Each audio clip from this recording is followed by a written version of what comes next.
Um, I'm going to be reading from the book of Esther, chapter 5, verses 1 through 14.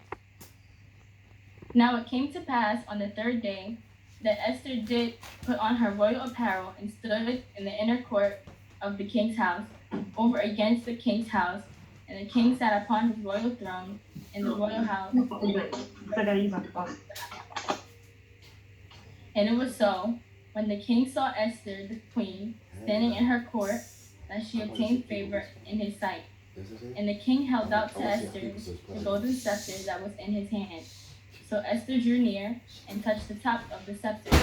Then said the king unto her, What wilt thou, Queen Esther, and what is thy request? It shall be given thee half of the kingdom. And Esther answered, If it seem good unto the king, let the king and Haman come this day unto the banquet that I have prepared for him.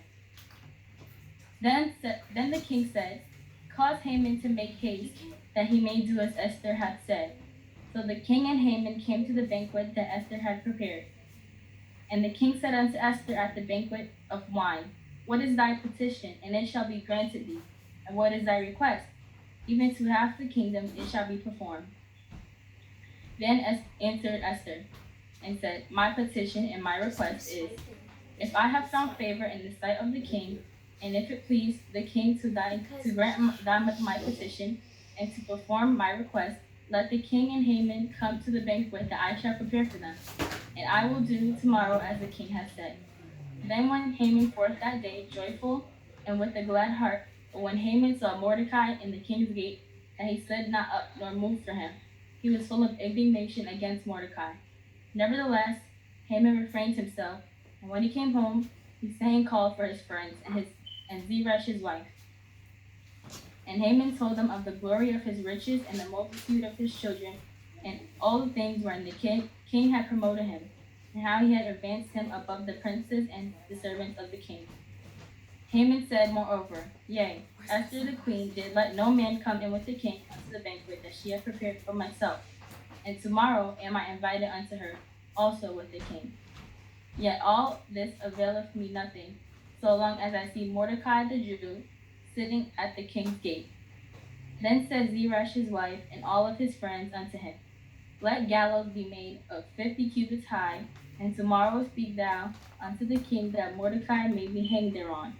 Then thou go and merrily with the king unto the banquet. And the thing pleased Haman, and he caused gallows to be made. Today I will be speaking about Esther and how she stood up for herself and her fellow Jews. Esther was a common Jew whose parents were deceased. She lived with her uncle, for one day King Ahasuerus and his queen, Vashti, split up. So he called for maidens to be brought up to see who meets the qualifications to be the next queen. Esther was chosen and was granted as much as half of the kingdom. After two of the king's chamberlains plotted to kill him, Esther's uncle Mordecai tells the king of their actions. The king soon picked a new chamberlain named Haman, who so happened to just like the Jewish culture, which Esther and her uncle were a part of. I'll be reading from the book of Esther, chapter 3, verses 5 and 6.